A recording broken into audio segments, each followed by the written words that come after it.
Okay, that looks a little better. We're going to start with the 25-minute song by Michael Garfield, and then we will be having organizer's introduction with some slides and interactive Jamboard. And following that, the rest of the activities are going to be interactive in Gather. So, here's 25 minutes of Michael Garfield, and then we'll see you very soon.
All right. Hello, everyone. Greetings, Yana. How are you? I'm doing good. Thanks for asking, Daniel. How are you? Okay, let me increase your volume a little bit. Yep, it's a little late or early, but I guess we're experimenting with the complexity of biphasic sleep here. So,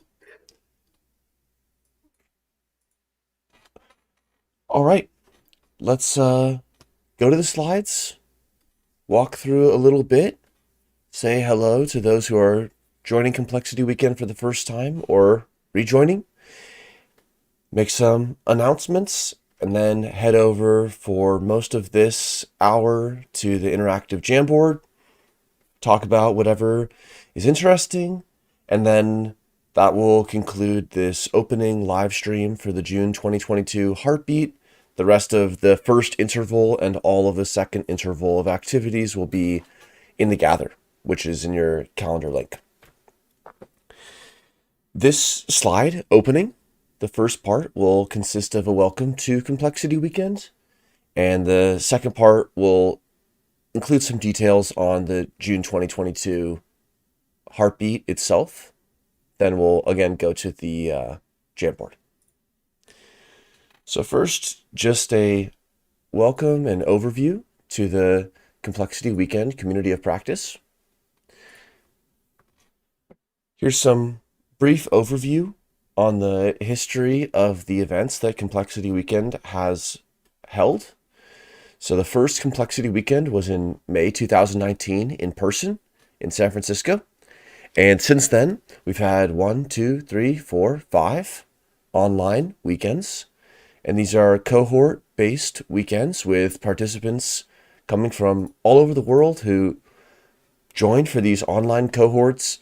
And there's a pre-weekend phase where people get more familiar with the tooling, the people, and the ideas of Complexity Weekend.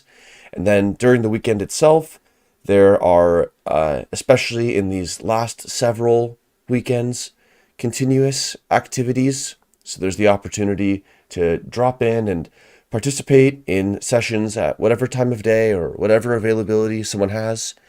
And we've had a bunch of teams forming each time, and the teams seed and sprout during the weekend as well as before and after the weekend. And so that's kind of the key rhythmic piece of Complexity Weekend as a community of practice moving forward are these cohort-based weekends. Anything you want to add in here?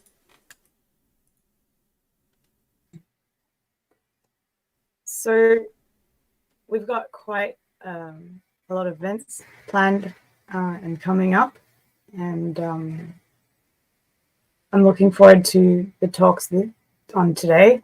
But yeah, let's see how this goes. Great. Okay. So, in reference to those weekends just mentioned, we can see those as being like these higher energy peaks that happen every 6 months or so. So, the last weekend that we had was April 22nd to 24th in 2022. And we're going to be heading into the September 23 to 25 weekend, this next big peak. And then in the intervals between the weekends, these smaller peaks are the heartbeats. That's what we're at today. The heartbeats are informal drop-in opportunities to get a taste of Complexity Weekend and see kind of the platforms that we use for synchronous video connection and understand some of the activities and the types of sessions that we have, and then also just get a first taste or get a returning taste and learn about what's happening in the community, hear from people who are sharing about teams and opportunities to participate. And then in the background is you and your team. And that's because as we've played around increasingly and hope to bring into the slides, there's a lot to be said about participation in a multi-scale community. And there's the level of individual development as well as relations and the developments of small teams. And then the team level is, as far as applying complexity goes, really important to keep in mind. And so our multi-scale development with complexity is not completely captured just by the heartbeats or the weekends. It's awesome when people do participate in them because it keeps the rhythm alive. And then in the background, in the time between those energy peaks, there's also, of course, whatever we're doing in the rest of our lives. So it's kind of a fun way to check in with a global community of practice around complexity that does have this defined rhythm, and also to, in the times between, take things however you see fit. Anything you want to add here? So this is always my favorite illustration of how we progress and continue with Complexity Weekend. So I really like it that we have these heartbeats. So we have a sense of continuity, and we know that there's a monthly event, and we can keep in touch with people. And it's not even just about the heartbeats, so everything sort of scales. We keep in touch through Keybase and in our teams, and then we see once a month, and then we have these larger events biannually. So this chart shows generally how these relationships are formed, and what are our peak moments in getting together and discussing complexity. Thanks. The September weekend, this is a fun announcement, is actually now open for participants and for facilitators. So for facilitators, please contact complexityweekend@gmail.com and we'll send you the information if you would be interested to be a facilitator. For participants, we're using a new and hopefully simpler and more integrated participation registration approach. So head over to complexityweekend.com and create an account if you haven't already. So create a CW username, and that will be your unique, permanent, short username string. So it's kind of like your CW identity. And in the user portal, you'll see that the first question is asking you if you'd like to participate in the September weekend cohort. So all you have to do is just select, yes, I'd like to participate. And then there's a bunch of optional questions that you can also answer. But it's as easy to register as making an account at complexityweekend.com and then selecting, yes, I'd like to participate in this cohort. So that's exciting. It's kind of like a soft launch.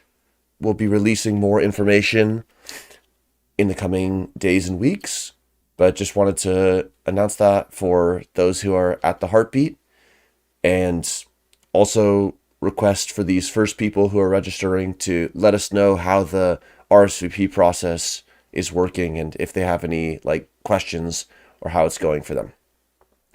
So this will be cool and different, and it is using some of our updated tech affordances that we've been building in the tech committee.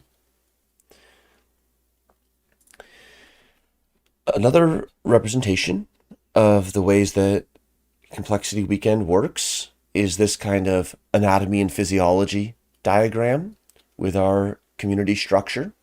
So the biggest circle here are the participants. Everyone is a participant.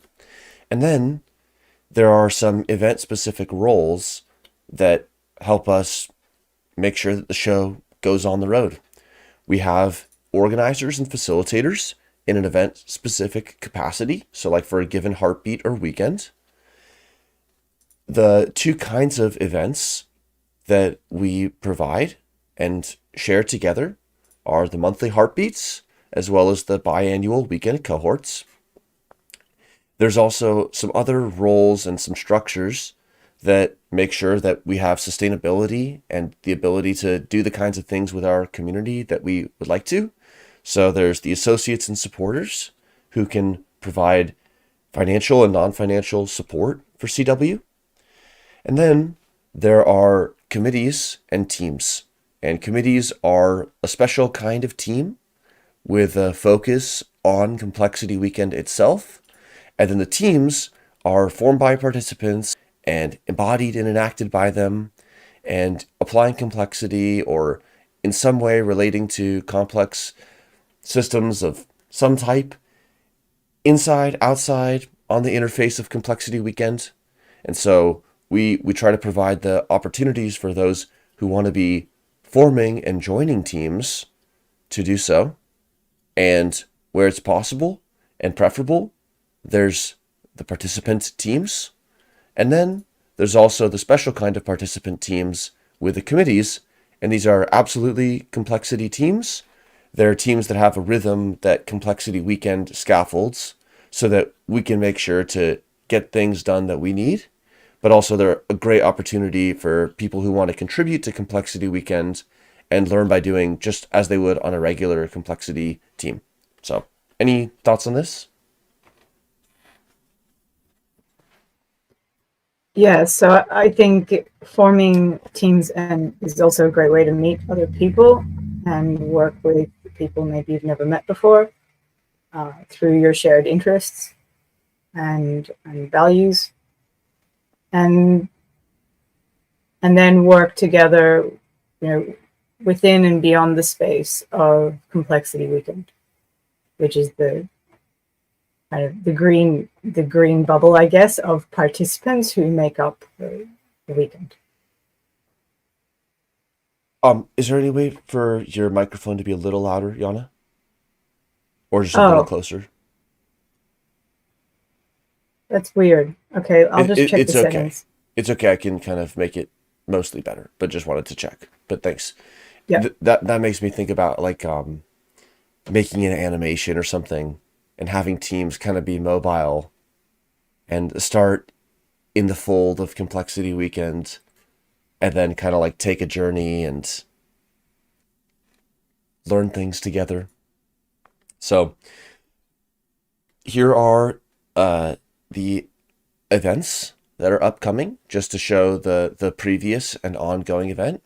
The Heartbeats, May, June, July, and August. So we'll have this June Heartbeat, and then we have the August and July and August Heartbeats happening at the end of those months.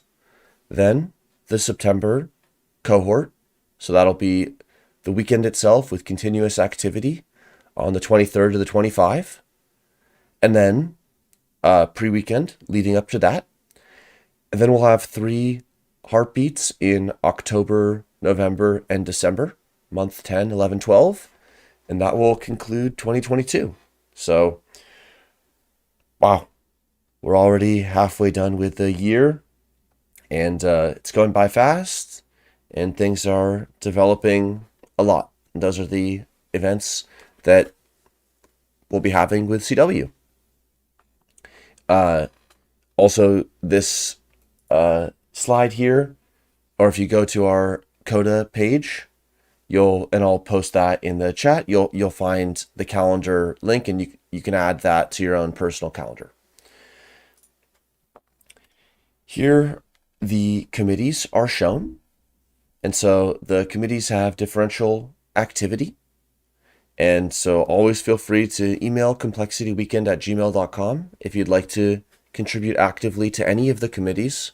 But there's a lot of opportunities on a weekly basis with synchronous meetings at different times, and also with many, many open asynchronous opportunities for anybody who wants to contribute to Complexity Weekend in a more technical capacity, like with the .tech committee, or to contribute in various other ways, like thinking about the team's experience, contributing art, working with outreach, and so on. So there's a lot of different committees where people can be learning complexity and also contributing to making CW a thriving community.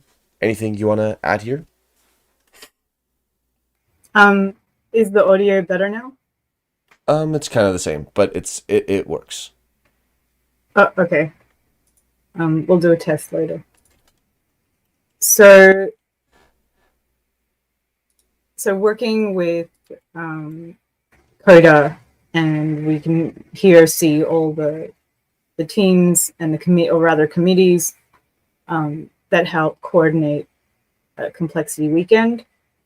So if any of these are something you'd like to learn how to do, or you have proficiency in, or something in between, then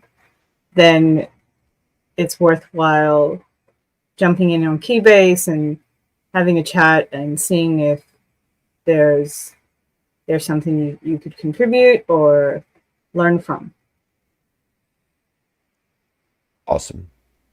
So briefly, we'll look at some of the values that, just considering Complexity Weekend as a complex system, provide that kind of alignment and coordination amongst our participation. And those are what brings us all together, and our collective purpose, our core values, and our participation guidelines.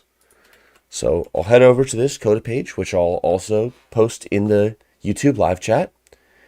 And on the top bar, head over to where it says participation guidelines and values. So here we have the values, and just while I'm cropping up, I will just show it like this. We have, I'll read them, and then Yana, feel free to add one note. We have, we learn complexity science by doing, we serve through deep time, and we include to innovate. I think that's pretty complete for now. Nothing else comes to mind. But if something does, we can certainly add it. Awesome. And these, all of these sections of text and lists were generated collectively and through a lot of feedback with prior versions of the documents. The purpose of Complexity Weekend is to build deep time community, to grow multi-scale networks, and to apply complexity. And then we have a bunch of values provided here, and I posted the link in the YouTube live chat for people who want to read it in a little more detail. Over at the Participation Guidelines tab, there are some participation suggestions and pointers. So, for example, Complexity Weekend is a complex system across multiple scales. Adopt a complexity thinking mindset. Communication is key for relationships and teams. Show respect. Embrace technology, but know its limits. And full participation, whatever that means for you. Anything that you would add in here?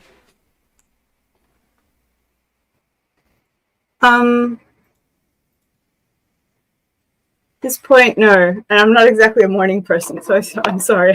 I'm also still waking up a little bit. No worries. I'm falling asleep a little bit. Yeah. We'll muddle through. Sorry, everybody, but I hope you're keeping up with us, even though we're not totally awake here today.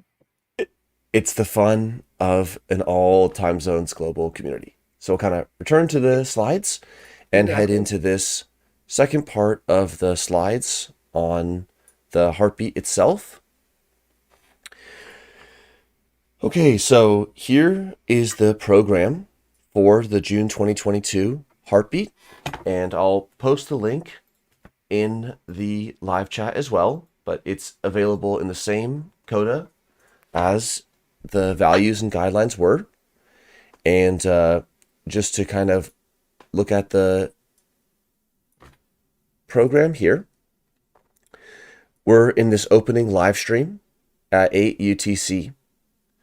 After this live stream, we're going to head over to Gather, where the rest of all activities are going to be.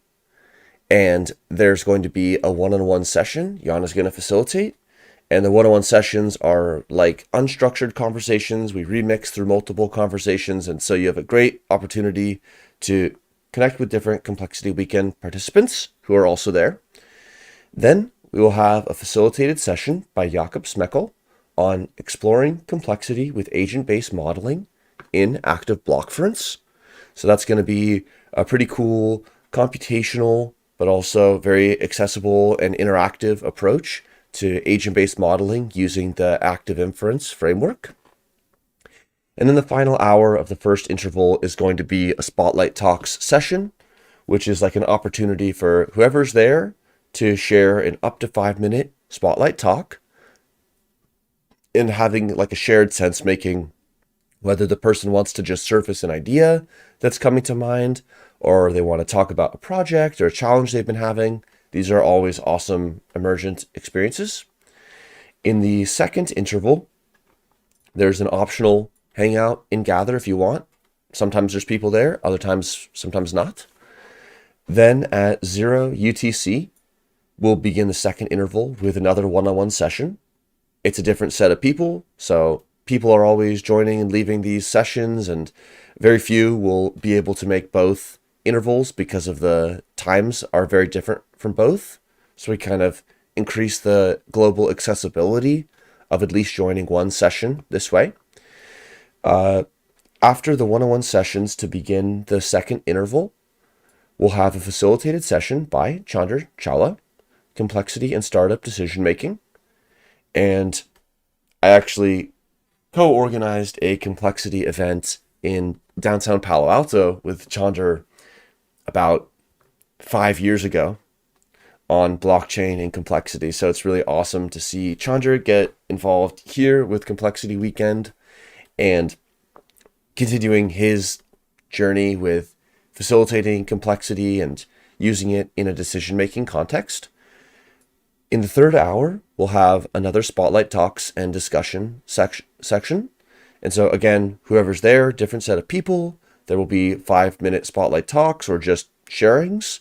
And then in the rest of the hour, we usually just hang out and continue the conversation around those ideas. The last hour of the first interval is going to be Ahmed Fahad's session, 3 points, contextualization. So Ahmed was a facilitator at a previous Complexity Weekend cohort, and so now is stepping up to be a facilitator and bringing some of his expertise with the Kinevin framework. And so this should also be an awesome session. So this is a really exciting program. We have opportunities for connection and for emergent interactions amongst participants, and then also a bunch of facilitators who are bringing different perspectives from different areas and coming together to do something interactive with participants. So anything to add on the program, Yana? I think to just summarize, so the theme for today's Heartbeat is pathways to decision making. So maybe that's something we can all keep in mind a little bit, like the way we form our thoughts and what connections we make and where do they lead to, and how predictable are they or not, and to look at those patterns of sense making and decision making. Yes. Awesome. Let's return to that in the Jamboard just in a few minutes. And then just to continue on with the slides. So the Heartbeat organizers were myself and Yana. So Yana, thanks for the awesome work as always. Heartbeat co-organizing is a collaborative process. So if anybody is interested to join our co-organizing, they're absolutely welcome to do so. Many different ways of contributing. So if you're interested in organizing at all, or you'd like to even just find out a bit more what it's about, then email complexityweekend@gmail.com. There are, again, many ways to do this, and you will not be hopefully overburdened or stressed This is like a chill organizing process.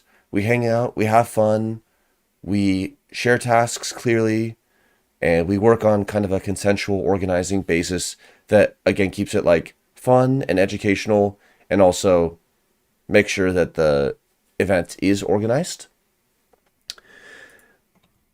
The rest of the activities are going to be in Gather. And so on the live stream, I'm screen capping Gather right now. And so in the main menu, these grapes on the bottom left, you can always change different settings that you're using, like which microphone or camera you're using. You can change some other settings here if anything's going weird. The bottom bar, there's a personal menu. You can change what your character looks like in Gather. You can also add a text status like hello. You can edit your name in the atrium, which is the CW public space, if you'd like to. Here are the microphone and camera. So you can there mute or turn off your camera. Phone and camera. So you can there mute or turn off your camera. The smiley face allows you to make reactions or to raise your hands. You can share your screen. And so Gather's a spatial chat platform that has all the features of a video chat platform. And that's where all the interactive events are going to be for the rest of the intervals. Anything else to add there? And I think in general, I don't know if you said this, Daniel, that at the bar or cafe, usually somebody is around there or on the green mat. So if you're feeling a little lost or you don't know how something works, you can try find somebody there. The green mat is like when you go up the screen and there's a pathway. You can usually find somebody there because that's where the events are. And also you can always put a message in the chat. Just make sure you set it to, I think it was, is it global? Oh, we don't have a global chat yet. It's room. And also on the bottom right, if you go to the people, like where there's 4 people here now, you can always right click on somebody or and like follow them. So if you see anyone else there, you can just follow and your avatar runs over to find them. So that can be useful if you don't like know where somebody is, but you want to find where they are. Yeah. Okay. And just like complexity, we always say with Gather, just jump in, get involved, ask questions, and you'll figure it out very quickly. Okay. We use Coda for a lot of our interactive shared documents. And so a lot of the links that I've already shared in the chat are to a public Coda page, which is not an editable one, but it's still lightly interactive, like you can search and so on. And for the weekend cohort, we use Coda as our shared knowledge management. So it's an awesome document system. And for the weekend, it's used for knowledge management, but for the Heartbeat, we use it more for the program and for other things.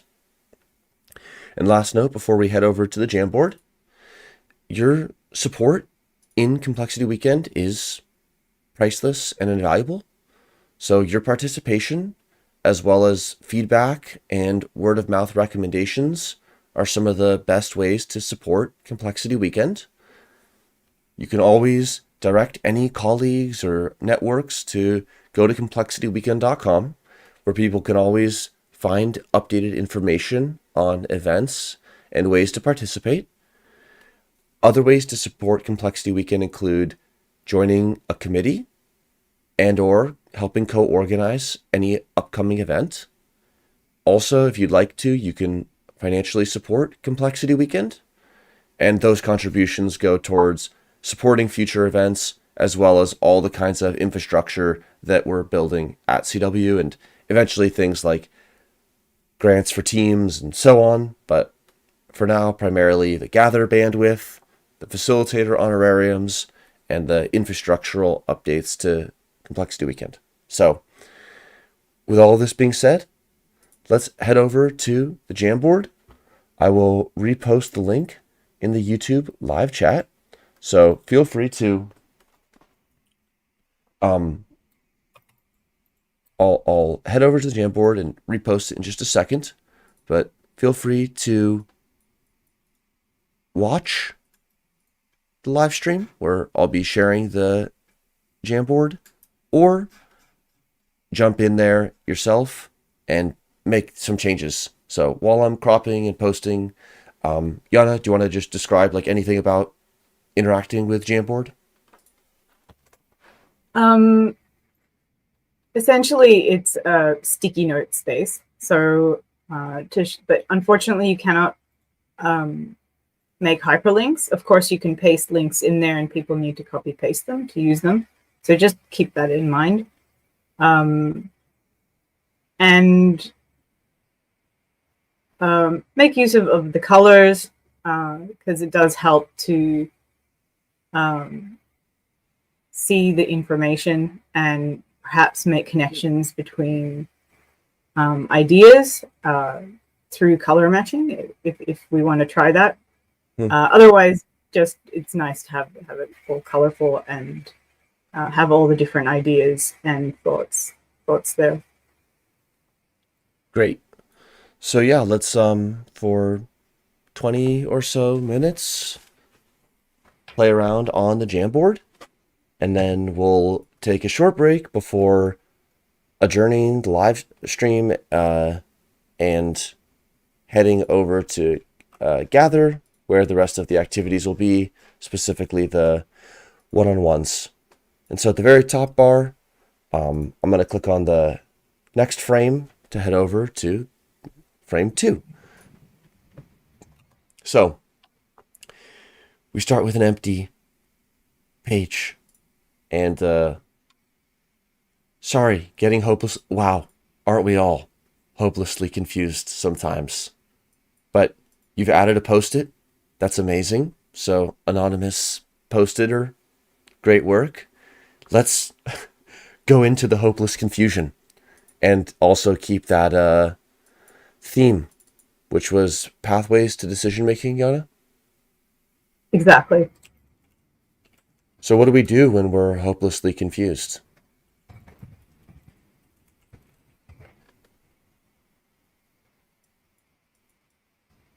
What does complexity have to do with the experience of being confused, and how does complexity help step into that moment and help us address it differently than we might?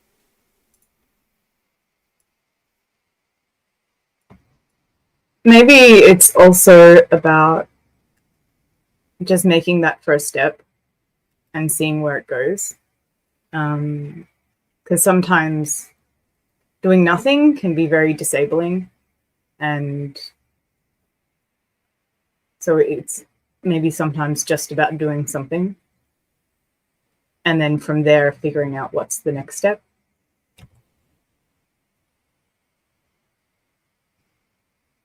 Awesome.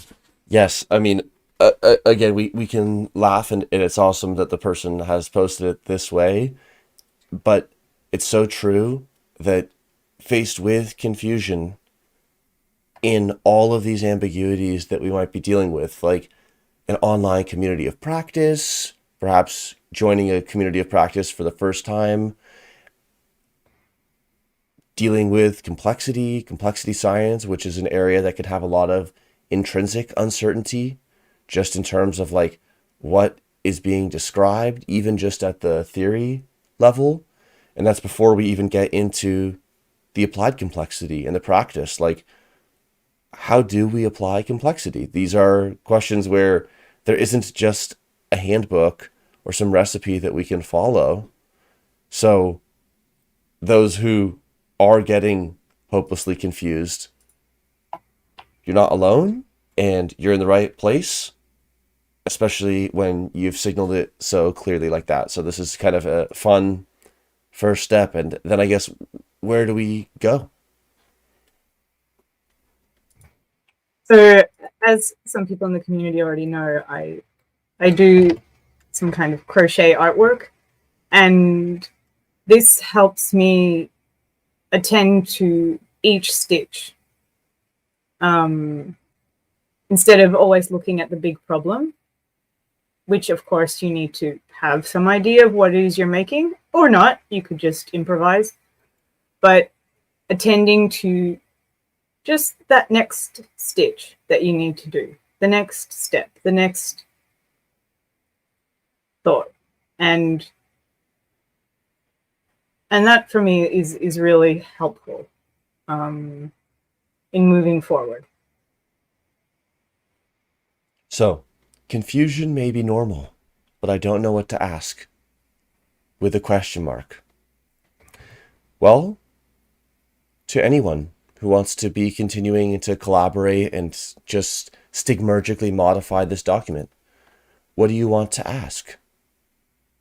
What do you want to resolve your uncertainty about? They wrote in the live chat, am I the only person here? Does anyone know that I'm here? Are you the only person here?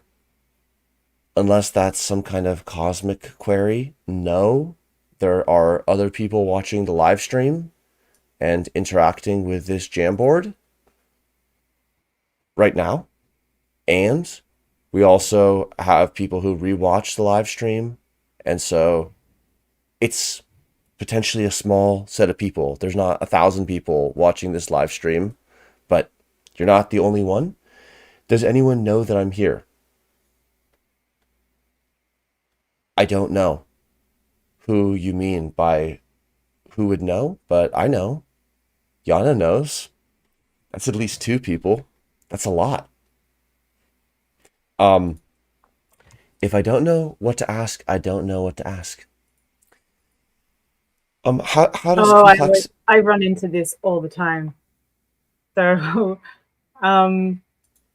yeah, it takes me sometimes forever to think of a question, or for one question to even kind of pop up. At least it feels like that way to me. And it often is dependent on the circumstance, of course, or if I'm comfortable with a topic. So maybe if we don't have a question yet, maybe we just need to listen until one comes, and listen to somebody else or read somebody else's thoughts and ideas, and then the questions will usually arise. But also I find when somebody answers a question for me, it's not always satisfying. And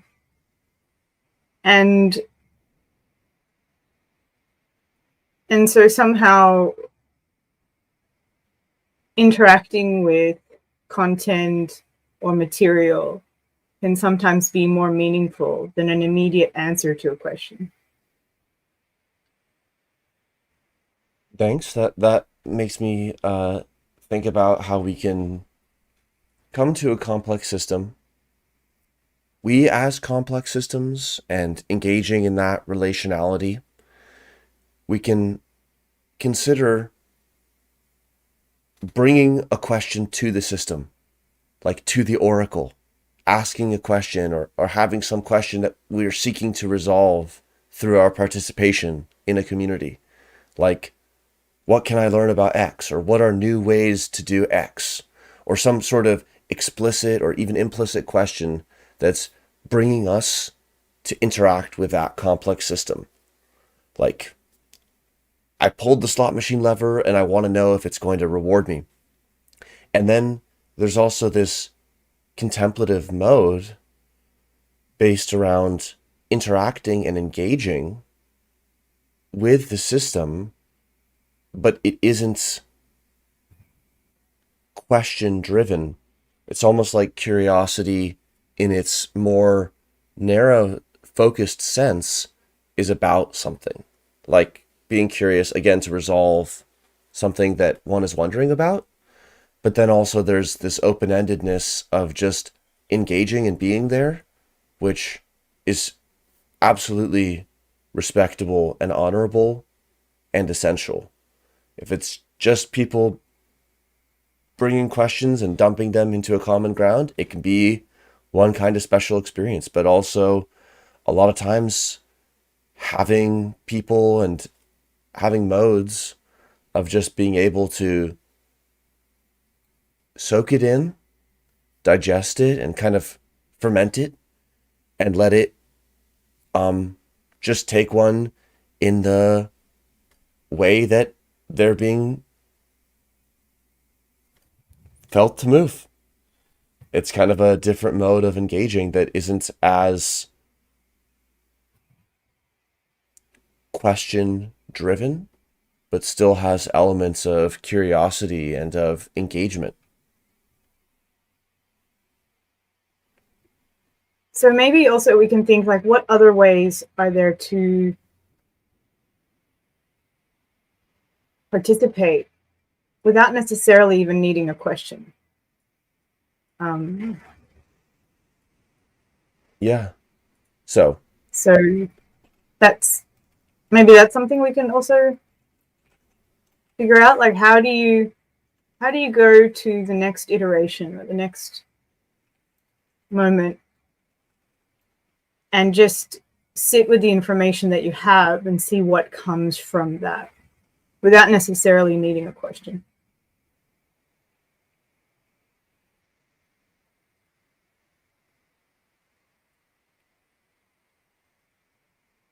so we have active listening,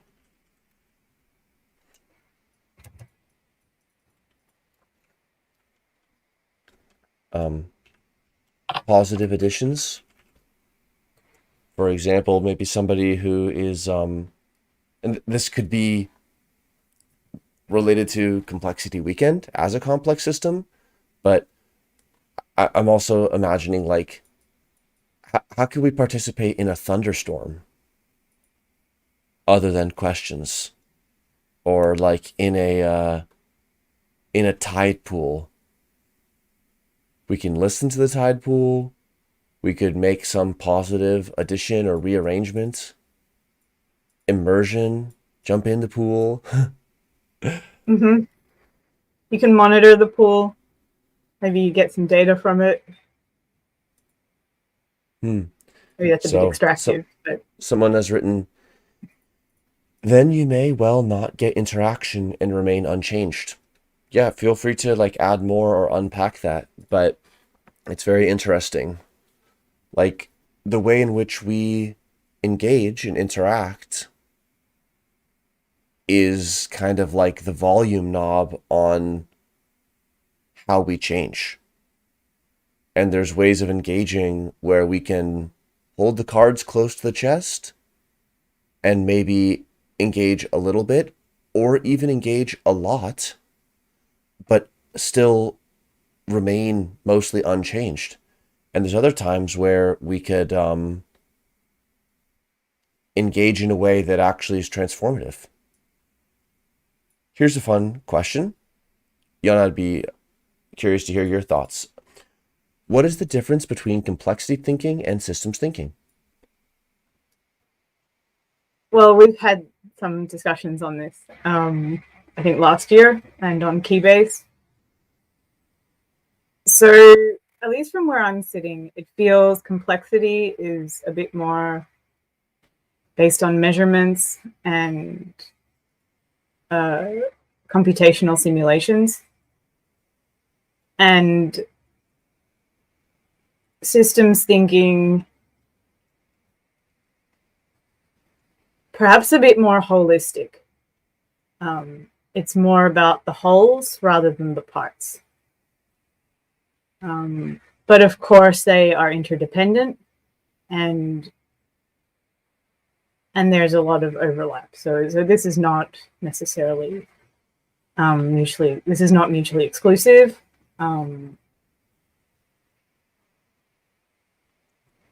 But that's sort of the feeling that complexity thinking is a bit more analytical, and systems thinking has a more holistic and complete feeling, looking at like whole systems or Awesome. ecologies. Thanks. So I'll give a thought. Um,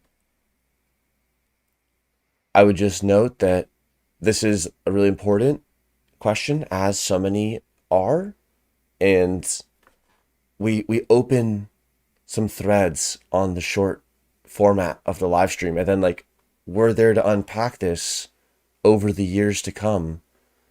What is the difference in theory and in practice, quite literally, in education and research and in application? So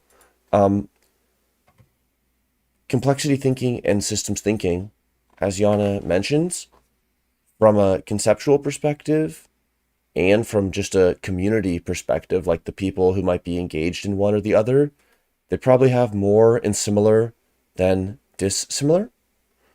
Someone's written, I've thought of complex systems as a subset of systems. So that's totally an awesome perspective. We hear about complex systems, and so it's an adjective. It sounds like complex is adding something to specify systems. The idea that there are complex systems implies that there might be like simple systems, and an alternate perspective on complexity is like it's a mode of engaging with systems such that it isn't that we're going around in the world and tagging systems as simple or complex, but it's in the way that we're choosing to engage or consider different systems. Like, is a double pendulum a simple system or a complex system? It has few elements, but it also is engaging in chaotic behavior and so on. These two fields of complexity and systems have intertwined, but some different influences. So like Yana mentioned also, complexity does have a connotation of bringing in sometimes more of like a computational or a simulation based approach, but they both absolutely deal with many of the same themes and memes, many of the same insights and even methodologies. So they're cousins or closer. And especially in Complexity Weekend, where we've made every effort at every event to highlight diverse approaches to complexity and art and philosophy, and those who have more of a formal background or less of a formal background, I think of complexity as a keyword that people are going to fill in with their own partial view of the elephant. And so we come together around complexity because we need some search term, some keyword to come together around. But to say that we're looking using a complexity perspective or studying systems, it leaves the door open, but provides a door frame in a sense. Complex systems are possibly systems in which everything is responding and modifying itself in response to others. I love that with the thing in quotes. In active inference, we also kind of sometimes put thing in quotes to emphasize that like everything is like each one of the things, and then they also constitute some bigger or different thing. And that's where we start to come to topics like emergence and like collective behavior, themes that pop up again and again in systems and complexity, and an example about how different themes can have a qualitative on-ramp. There's important discussions to be had by considering different ideas qualitatively. And then there's also the ability to elaborate those concepts and use them in a more formal or mathematical way as well. And not for every person at every time.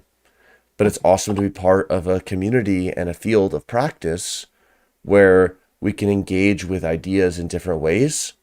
And that includes like thinking about composite systems or reflexive systems, cybernetic systems, modification of the environment, all of those things, and to be able to approach them again qualitatively, as well as using like more formal and computational methods. What else does that make you think about? Well, maybe to go a little bit back, I wanted to also talk about scaling and resolution. So, and the way I see it is that maybe on the immediate, like, first glance, something could look quite simple and trivial, or like you said with the pendulum, its components seem quite simple. Anyone could possibly, or a lot of people could make a pendulum with some basic materials. But the interaction of a pendulum, if you want to calculate it or you want to make a simulation, then you discover the complexity. So it sort of depends on how far you want to zoom into a problem or a space or an interaction. And you can always find complexity depending on the scale and resolution that you're engaging with. Thanks. Someone has written in orange here. Do complex systems have some common properties? For example, unpredictability, possibility of rapid change, emergence, etc., not present in simple systems.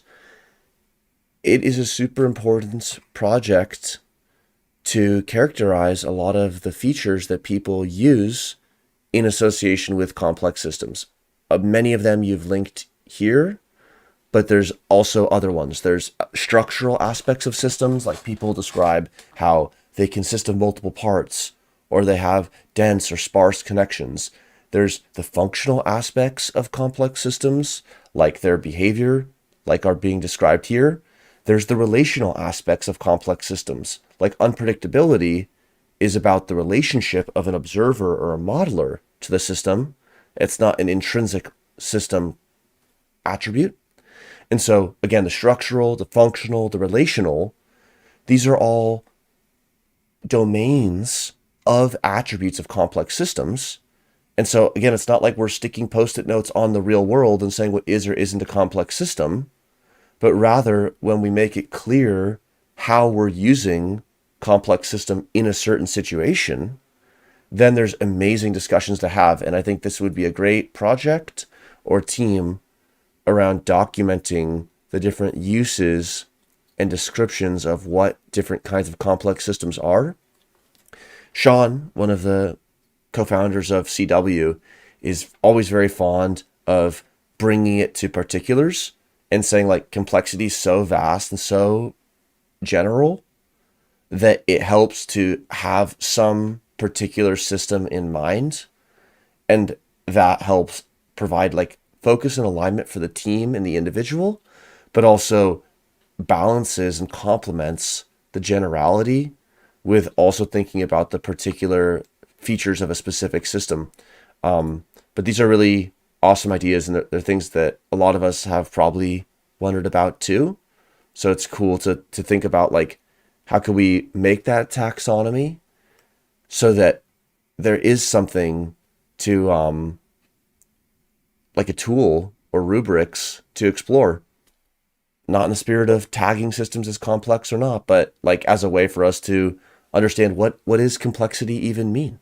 Is it about the system, like anything structural or functional, or is it about the way that we might be approaching something from a transdisciplinary perspective? Like we're going to approach that pendulum from a mechanics perspective, or we're going to approach it from a supply chain or a cultural perspective or a symbolic perspective.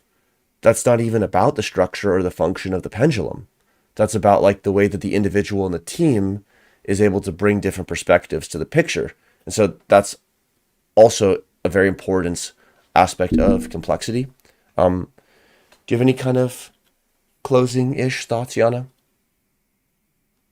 Well, I think that's kind of also the point, like, with technologies. They don't exist in isolation. So even simple, what we might consider a simple system, is never in isolation. It's always interdependent with other systems around it, supporting it. So I think this is a great point to move forward, that we can consider, while we might have some very specific mechanisms or functions for technologies or even things that we do ourselves, but they're always interdependent with other actors, environments, people, spaces. So I think what we do and the things that we look at are never in isolation.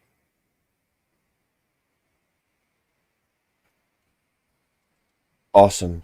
That's a great closing note. So we'll close this short and fun live stream and keep a lot of these ideas and questions alive and open and resonating with us, because I really appreciate everybody who added things. I posted in the YouTube chat the Gather link, and also you'd find the Gather link in the program or in the calendar event. The rest of activities, it would have nice to have a record of what you just said, but that's probably too complicated to put to the space. Well, thankfully, live streams are recorded, so you can always rewatch all of the amazing things that Yana says. Thank you, Daniel. And what you say too, of course. The rest of the activities are in the Gather atrium, and they're not recorded, at least in the same way as live streams are. So head over, take a few minute break, and Yana will be facilitating the one-on-one sessions starting in just a couple of minutes. So again, thanks to everybody who joined this kind of like opening. I'm just thinking of like trumpets kind of opening, tip of the iceberg, but it is a welcoming. And so welcome to everybody. Looking forward to seeing you at the rest of the activities in the Heartbeat. So see you later. See you, everyone. See you on the green carpet.